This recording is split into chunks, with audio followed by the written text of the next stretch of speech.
Bonjour et bienvenue. Alors, quand on se lance en freelance, on fait face à un véritable océan de logiciels. Pas vrai? C'est facile de se sentir un peu perdu. Lequel choisir? Comment on s'y retrouve? Eh bien, aujourd'hui, on va démêler tout ça.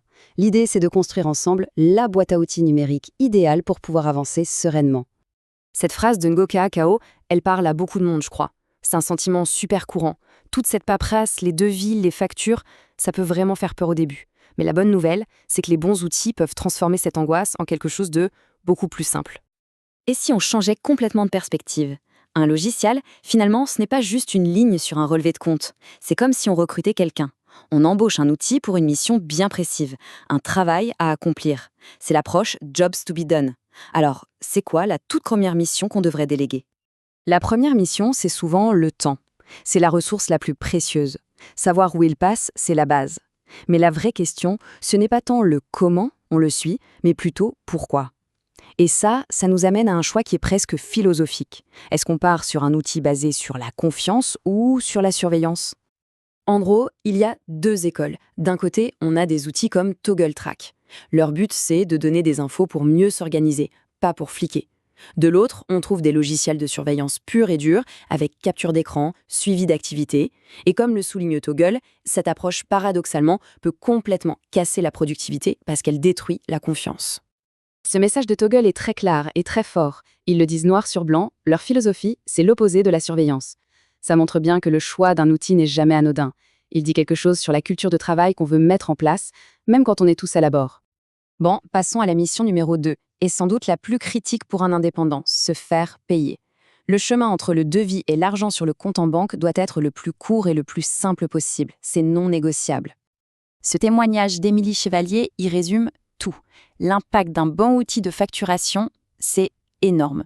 Le but, c'est de libérer de l'espace mental, de ne plus penser à l'administratif pour pouvoir se concentrer sur ce qu'on fait de mieux. La sérénité, ça n'a vraiment pas de prix. Mais concrètement, ça donne quoi? Eh bien, les outils modernes comme Freebie ont rendu le processus incroyablement fluide.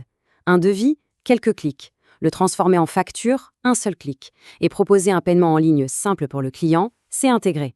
C'est un parcours sans aucune friction, on peut enfin dire adieu aux heures perdues sur des tableurs Excel. Et le plus intéressant, c'est que cette tranquillité d'esprit est devenue super accessible. Pour un tarif comme celui-là, on s'offre un assistant administratif qui bosse pour nous 24 heures sur 24, 7 jours sur 7. L'investissement est rentabilisé quasi immédiatement, rien qu'en temps gagné. Ok, l'activité se développe, les contacts s'accumulent et notre mémoire commence à saturer. C'est le signal qu'il est temps de recruter un nouvel assistant, cette fois spécialisé dans la relation client. Son nom de code, CRM. Alors, un CRM, qu'est-ce que c'est au juste? Il faut le voir comme la mémoire centrale de l'activité. C'est l'endroit qui sait où en est chaque conversation, qui rappelle de faire un suivi et qui permet de voir tout son tunnel de vente d'un seul coup d'œil. C'est le centre de contrôle. Il existe plein d'options, mais on peut les regrouper en 3 grandes familles. Salesforce, c'est un peu le poids lourd, parfait pour les boîtes qui ont une croissance explosive en ligne de mire. HubSpot, c'est le couteau suisse, super polyvalent avec une offre gratuite déjà très solide. Et puis il y a VTiger qui se positionne comme la meilleure option gratuite pour démarrer. Et justement, regardons ce que VTiger offre pour 0 €. C'est assez impressionnant. Gestion des ventes, des contacts, un service d'assistance et même des outils de gestion de projet. C'est beaucoup plus qu'un simple carnet d'adresses. C'est un vrai poste de pilotage pour une petite équipe sans dépenser un centime. Maintenant, une autre approche. Et si, au lieu de recruter plusieurs assistances spécialisées, on en engageait un seul, mais un qui saurait absolument tout faire? C'est la promesse des outils qu'on appelle tout en un. Ce chiffre est assez énorme, 95%. Mais 95% de quoi, au juste? Et voilà la réponse. Ça veut dire que la version gratuite de Notion donne accès à la quasi-totalité de la puissance de l'outil. En clair, on peut y construire son propre CRM, suivre ses projets, prendre des notes et même gérer sa facturation si on est un peu bricoleur. C'est un vrai couteau suisse numérique et il est presque entièrement gratuit. Ok, on a vu des outils experts pour le temps, la facturation, la gestion client, et puis on a vu une option tout en un. Maintenant, comment on assemble les pièces du puzzle pour construire son propre système idéal? Alors, comment on choisit? La vérité, c'est qu'il n'y a pas une seule bonne réponse. L'outil parfait n'existe pas. En revanche, le système parfait, oui. C'est celui qu'on se construit sur mesure en se posant les bonnes questions.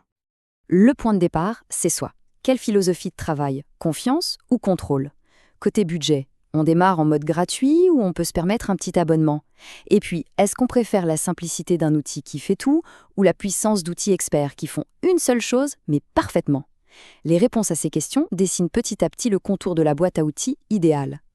Pour conclure, revenons à notre idée du début. Si on ne pouvait recruter qu'un seul et unique assistant numérique, là, maintenant, pour quelle tâche administrative ou d'organisation est-ce qu'on l'embaucherait en priorité? La réponse à cette question, c'est très probablement le premier logiciel qu'il faut intégrer à sa boîte à outils.